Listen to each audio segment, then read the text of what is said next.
Terselindung di sebalik lautan, timbulnya tanah yang penuh legenda.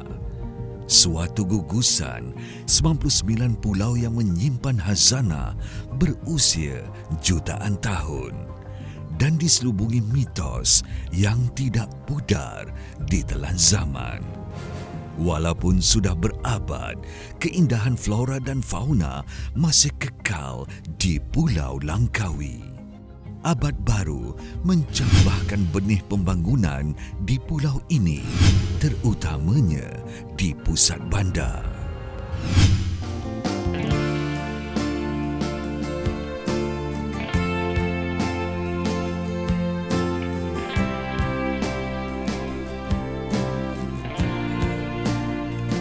Pekan Kuah yang bermula sebagai perkampungan nelayan kecil mengalami transformasi sebagai pusat pentadbiran bandar pelancongan gas yang dikenali di persada global. Era 1980-an menandakan titik permulaan pembangunan Langkawi bermula dengan pembangunan Tanjung Ru pada tahun 1983. Pengisytiharan Langkawi sebagai Pulau Bebas Cukai pada 1 Januari 1987. 15 Mac 1990, penubuhan Lembaga Pembangunan Langkawi atau LADA menerusi Akta Lembaga Pembangunan Langkawi.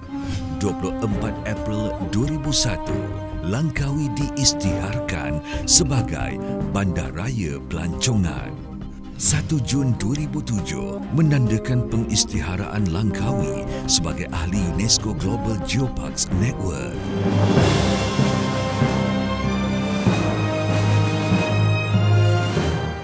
Tun Dr. Mahathir Mohamad merupakan pemimpin dan pencetus inspirasi yang memacu Langkawi ke persada global. Anticipated that the region will gain importance not only as an attractive tourist destination, but also as a vital investment location.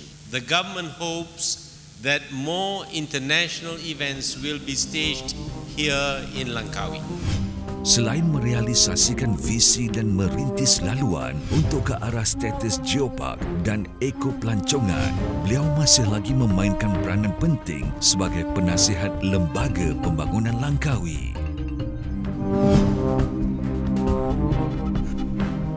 Selama hampir 3 dekad, tugas ini tetap dilaksanakan insan-insan yang berdedikasi. Insan inilah membentuk badan pengurusan yang merealisasikan kemajuan Langkawi selaras dengan peredaran zaman. Inilah matlamat Lembaga Pembangunan Langkawi atau LADA. 15 Mac 1990, tarikh bersejarah yang melakar penubuhan rasmi Lembaga Pembangunan Langkawi atau LADA. LADA diberikan mandat oleh Kerajaan Persekutuan untuk merancang, menggalakkan dan melaksanakan pembangunan di Pulau Langkawi. Objektif badan pengurusan ini tidak terhad kepada pembangunan sosio-ekonomi, infrastruktur dan pelancongan.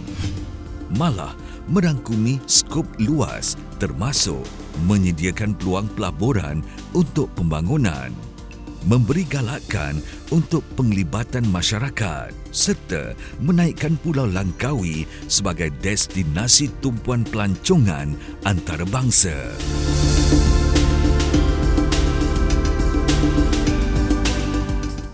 Segala usaha ini dilaksanakan secara tersusun oleh setiap bahagian dan unit di bawah kelolaan LADA.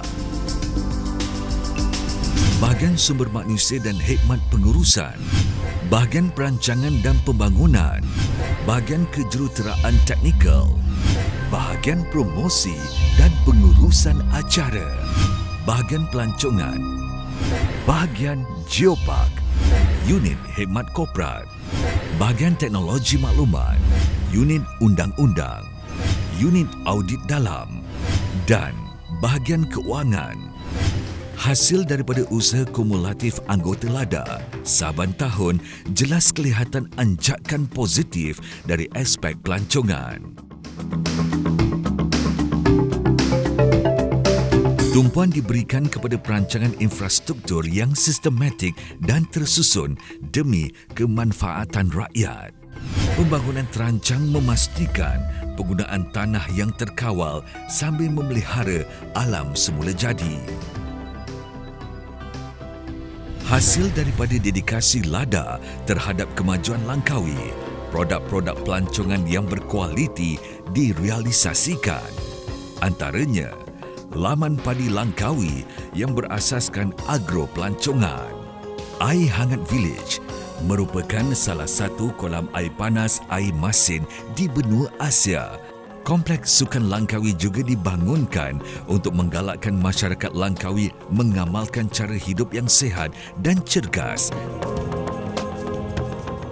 LADA tidak pernah mengabaikan tanggungjawab sosial korporat. Berpegang pada prinsip membangun dan memelihara, LADA bekerjasama dan memberi peruntukan kepada agensi dan persatuan bagi melaksanakan pelbagai aktiviti kemasyarakatan. 1 Jun 2007 menandakan detik bersejarah apabila Pertubuhan Pendidikan Saintifik dan Kebudayaan Pertubuhan Bangsa-Bangsa Bersatu atau UNESCO memberikan pengiktirafan tertinggi kepada Langkawi sebagai Geopark.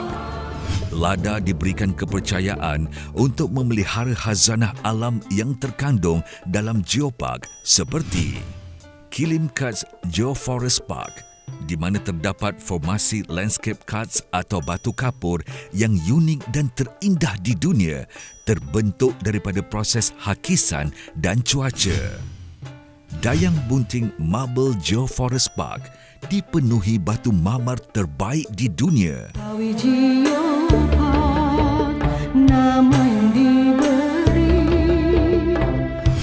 Macincang Cambrian Geoforest Park, kawasan batu tertua di Asia Tenggara yang berumur lingkungan 490 hingga 550 juta tahun yang menjadi bukti sejarah asal-usul bumi Malaysia.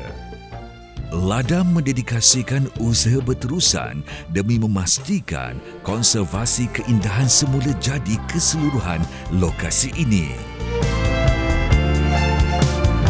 Status Geopark telah membuka Langkawi ke mata dunia disebabkan pengiktirafan antarabangsa. LADA terus merentas masa, memaju ke hadapan, melaksanakan dan menggiatkan pembangunan sosio-ekonomi, memartabatkan masyarakat dan menjana pembaharuan sebagai nadi pembangunan Pulau Langkawi. Since 1995, Langkawi has played host to government and business leaders in their quest for robust socio-economic growth for their countries. Saya amat terima kasihlah kepada LADA kerana membangunkan Langkawi dan mendapat manfaat kepada masyarakat Langkawi dengan pendapatan yang agak meningkat buat masa sekarang. Saya harap LADA terus menerajui Langkawi dan juga seluruhan yang ada di Langkawi. Lembaga Pembangunan Langkawi, Langkawi Permata Kedah ke Persada Dunia.